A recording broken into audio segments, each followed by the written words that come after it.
À partir de 2022, le label As d'Or s'est enrichi d'une nouvelle catégorie de jeux, un nouveau prix. Un nouvel As d'Or à destination des jeux apportant plus de complexité que les jeux dits familiaux, mais sans pour autant taper dans les 30 pages de règles et les 4 heures de partie. L'As d'Or initié était né. Si pour une raison ou pour une autre, vous appréciez les jeux possédant une certaine profondeur, ainsi que de forts enjeux stratégiques, mais que vous n'avez devant vous pas plus d'une heure, alors il est fort possible que les jeux suivants soient faits pour vous. Sans plus attendre, voici donc une sélection de 5 jeux initiés qui sont, pour nous, des incontournables.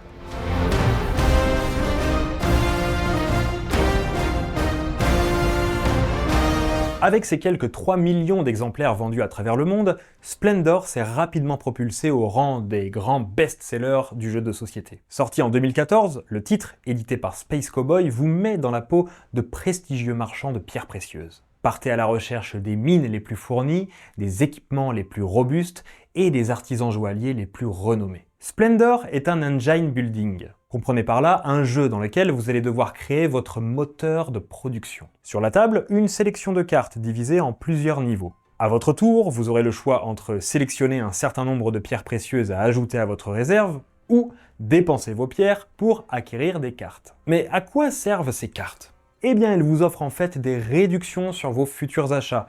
Chacune d'elles va présenter une couleur de pierre dans sa partie haute. Cette carte-là, par exemple, vous offre de manière continue et jusqu'à la fin de la partie une pierre précieuse blanche, que vous n'aurez donc plus à dépenser lorsque vous souhaitez acheter de nouvelles cartes. Et c'est à peu près tout en fait. Au fil du jeu, vous accumulez de plus en plus de cartes et donc la possibilité d'en acheter d'autres toujours plus coûteuses, jusqu'à ce que vous battiez pour obtenir celles vous rapportant des points. Et il ne faudra pas traîner, puisque le premier à 15 points déclenchera la fin de partie. L'interaction entre les joueurs, la bagarre dans la répartition des cartes disponibles, le fait de voir sa machinerie s'emballer et produire toujours plus de gemmes, la rapidité des tours, la pureté du gameplay sans fioriture, tout dans Splendor nous invite à refaire une partie immédiatement indispensable.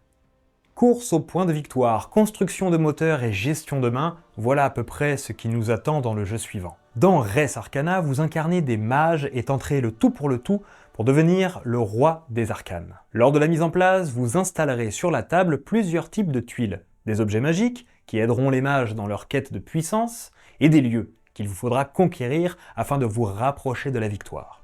Mais ce n'est pas tout, puisque les joueurs auront aussi à disposition des ressources, appelées ici essence que vous allez pouvoir, en cours de la partie, obtenir, transformer ou dépenser. Res Arcana est en fait un jeu de cartes, mais dans votre pioche, vous n'aurez que 8 cartes, et ce, pour toute la partie. Ces cartes représentent les artefacts que votre mage va manipuler afin de déchaîner sa puissance arcanique. 8 cartes, c'est peu, c'est très peu. À vous donc de les jouer et de déclencher ces 8 artefacts dans le bon ordre, avec le bon tempo, afin de ne pas perdre de vue vos objectifs. Une manche de Res Arcana commence toujours par une phase de collecte, lors de laquelle vous allez gagner toutes les ressources présentes sur les icônes collecte de vos éléments de jeu. Qu'il s'agisse de votre carte mage, de vos cartes artefacts déjà posées, de vos tuiles, etc. Viendra ensuite une phase d'action. Tour à tour, les mages posent des cartes, obtiennent des monuments ou prennent le contrôle de tuiles. Il va sans dire que, dans tous les cas, vous devrez payer un coût en essence magique pour poser des cartes de votre main, ou pour accueillir des tuiles de la table. Pendant cette phase, vous pourrez bien sûr activer un élément de jeu que vous possédez. Pour cela, vous devrez simplement l'incliner et déclencher son pouvoir. Une carte inclinée ne pouvant plus être activée, vous devez attendre une nouvelle manche afin de la redresser. Prenez la coupe de feu par exemple. On le voit en haut à gauche de la carte, celle-ci coûte 1 or et une essence rouge pour pouvoir être posée devant moi. Maintenant qu'elle est posée, on voit que cette coupe de feu m'apportera 2 essences rouges lors de chaque phase de collecte et qu'à mon tour, je pourrais décider d'incliner cette carte et de payer une essence rouge pour redresser une autre de mes cartes. Vous n'imaginez pas, avec seulement 8 cartes, les possibilités de combos qui s'offrent à vous. Et c'est ça le génie de Res Arcana. On a affaire ici à un jeu véritablement épuré, mais avec tout de même une très grande profondeur stratégique. Votre objectif est clair. Bâtir grand avec peu, mettre en place un moteur de production d'essence magique afin de vous garantir l'accès à des lieux très chers en ressources, mais qui vous rapporteront beaucoup. Une manche se termine lorsque tous les mages ont passé leur tour. On va alors pouvoir entamer une nouvelle manche, et ce jusqu'à ce qu'un mage déclare avoir atteint la somme de 10 points de victoire. Et oui, attention, c'est une course, il ne faudra pas traîner. La partie s'achève alors, et le mage ayant obtenu le plus de points est déclaré vainqueur. Notez au passage que le jeu propose une variante dans laquelle on va venir drafter ces 8 cartes au début de la partie. Variante que je vous conseille d'utiliser rapidement tant celle-ci amène le jeu vers une autre dimension stratégique. Res Arcana a obtenu un As d'or en 2020 et avec son gameplay à base de combos, ses magnifiques illustrations, sa grande ergonomie, croyez-moi, c'est un prix qu'il n'a pas volé. Le roi vous envoie en mission. Une mission de la plus haute importance. Recrutez une équipe de courageux nains capables de combattre et d'éliminer Fafnir, dragon redoutable dont l'ombre inquiétante recouvre le royaume de Nidavellir. Chacun d'entre vous allait donc devoir partir en casting sauvage afin de trouver les guerriers nains les plus valeureux. Et où trouver des nains assez fous pour accepter d'affronter un dragon? Dans les tavernes, bien sûr. À chaque manche d'une partie de Nidavellir, vous placez un certain nombre de nains dans chacune des 3 tavernes du jeu. Le gobelin rieur, le dragon dansant et le cheval fringant. Pour chacune de ces tavernes, les joueurs et joueuses choisissent une de leurs 5 pièces qu'ils posent face cachée. Taverne après taverne, chacun choisit un nouveau nain à recruter, en commençant par le recruteur ayant révélé la pièce de la plus forte valeur. Et que faire alors des 2 pièces restantes? Eh bien, c'est là tout le cœur du jeu. Nidavellir est un jeu de coin building dans lequel vous allez améliorer vos 5 pièces afin d'être le recruteur le plus offrant, et donc le premier à choisir vos nains. Lorsque toutes les tavernes sont vidées, vous ferez l'addition de vos 2 pièces non utilisées afin d'acquérir une nouvelle pièce de valeur équivalente. Par exemple, j'ai ici un 5 et un 4. J'obtiens donc un 9. Attention, je dois me débarrasser de la plus grande de mes 2 pièces. Mon 5 retourne donc en réserve. Au fil du jeu, vous tenterez de vous spécialiser dans une famille de nains en particulier, chacune d'elles ayant sa propre manière de scorer. Mais le jeu vous récompense également lorsque vous parvenez à aligner 5 nains de familles différentes. Vous ferez donc face ici à de nombreux dilemmes. Avec son système d'amélioration de pièces complètement grisant, ses possibilités de combo avec les nains spéciaux et cette concurrence entre les joueurs inhérente au jeu d'enchères, Nidavellir se hisse au rang des indispensables du jeu de société initié, porté par un très beau matériel et un style graphique tranché. Le jeu saura vous offrir des parties calculatoires mais immersives et dont le rythme ne s'essouffle jamais. Abyss. Ce titre vous dit peut-être quelque chose. Alors je vous arrête tout de suite, il ne s'agit pas du célèbre film de James Cameron, mais bien d'un jeu de société tout aussi culte. Dans Abyss, vous tentez de prendre le pouvoir au sein d'un vaste royaume sous-marin bourré d'intrigues, de corruption et de stratagèmes. Pour devenir le nouveau roi des profondeurs et garantir la sécurité de vos sujets, il vous faudra le soutien de nombreux alliés. Et l'appui politique de différents seigneurs aquatiques triés sur le volet. Mais alors Abyss, comment ça marche?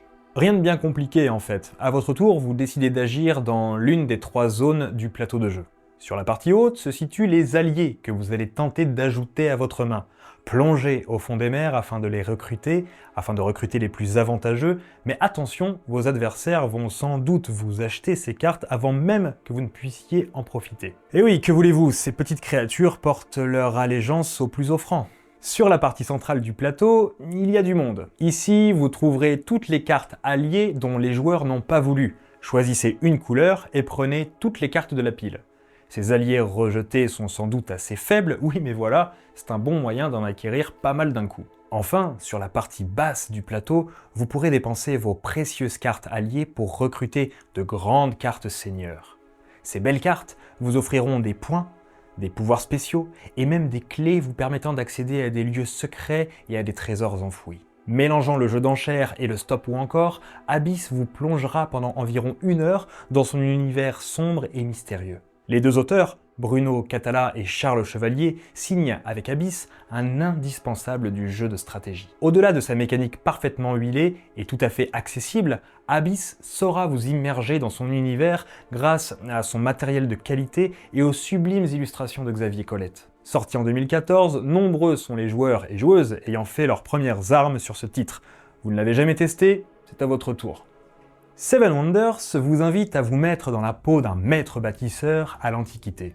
Autour de la table, affrontez jusqu'à 6 joueurs et tentez de bâtir, depuis la première pierre jusqu'à son apogée, la cité la plus prestigieuse. Dans la boîte, 7 plateaux merveilles. La pyramide de Gizeh, les jardins suspendus de Babylone, le mausolée d'Halicarnasse, le colosse de Rhodes, le phare d'Alexandrie, le temple d'Artémis et l'Olympe. On distribue une merveille à chaque joueur et on démarre le premier âge. La première manche, si vous préférez. Seven Wonders, c'est l'introduction parfaite à une mécanique que vous croiserez par la suite dans de nombreux jeux, le draft. Alors le draft dans Seven Wonders, comment ça marche? Au début d'un âge, chacun obtient 7 cartes. Ces cartes représentent les bâtiments que vous pouvez construire dans votre cité. Simultanément, chacun choisit l'une de ces 7 cartes, c'est le bâtiment que vous souhaitez construire, puis, toujours simultanément, chacun paye le coût de sa carte et la pose dans sa cité. Les cartes du début de partie peuvent être gratuites, d'autres vous coûteront de l'argent ou des ressources. Et que dois-je faire des 6 cartes qu'il me reste en main? Eh bien, vous devez les drafter, c'est-à-dire les faire passer à votre voisin, récupérant vous-même les 6 cartes de votre autre voisin. Vous voilà donc avec une nouvelle main de 6 cartes cette fois, vous allez pouvoir poursuivre la partie. Jouer l'une de ces cartes, payer son coût, faire passer votre main à votre voisin, etc. Mais qui dit draft dit contre-draft. En effet, au cours d'une partie, il vous faudra faire très attention aux cartes que vous allez faire passer à votre adversaire. Dans Seven Wonders, vous faites face à des dilemmes cornéliens. J'ai absolument besoin de cette muraille pour conserver mon avantage militaire, mais du coup je vais laisser ce laboratoire à mon adversaire, et ça c'est hors de question, mais que faire? À l'issue des 3 âges, chacun aura posé devant soi une quinzaine de cartes bâtiments, certaines de ces cartes ayant sans doute même servi à déclencher les pouvoirs de vos merveilles. Il sera alors l'heure de sortir le carnet de score et de comptabiliser les points. Que vous soyez joueur débutant ou expérimenté, Seven Wonders, le jeu le plus primé au monde, saura vous tenir en haleine durant vos quelques 30 minutes de partie. Le jeu est extrêmement bien rythmé, je l'ai dit, il n'y a pas vraiment de tour de jeu, vous faites tous et toutes vos choix en simultané. D'une partie à l'autre, vous testerez de nouvelles stratégies jusqu'à trouver celle qui vous mènera à la victoire. Une chose est sûre, Antoine Boza, l'auteur du jeu, signe avec ce Seven Wonders une œuvre tout simplement culte. Merci d'avoir regardé cette vidéo, j'espère que cette sélection vous aura plu. J'espère que nous vous aurons donné envie de jouer à ces titres. Pour celles et ceux qui connaissent déjà ces 5 incontournables, n'hésitez pas à partager vos expériences de jeu dans l'espace commentaire. Sans doute donnerez-vous envie aux autres de sauter le pas. En attendant, je vous invite à aller voir nos autres sélections d'indispensables. Le panthéon des jeux pour enfants, des jeux d'ambiance, des jeux familiaux et des jeux experts sont d'ores et déjà disponibles en cliquant sur le lien en description. Je vous souhaite donc une bonne découverte, et en attendant de prochaines vidéos, je vous dis salut!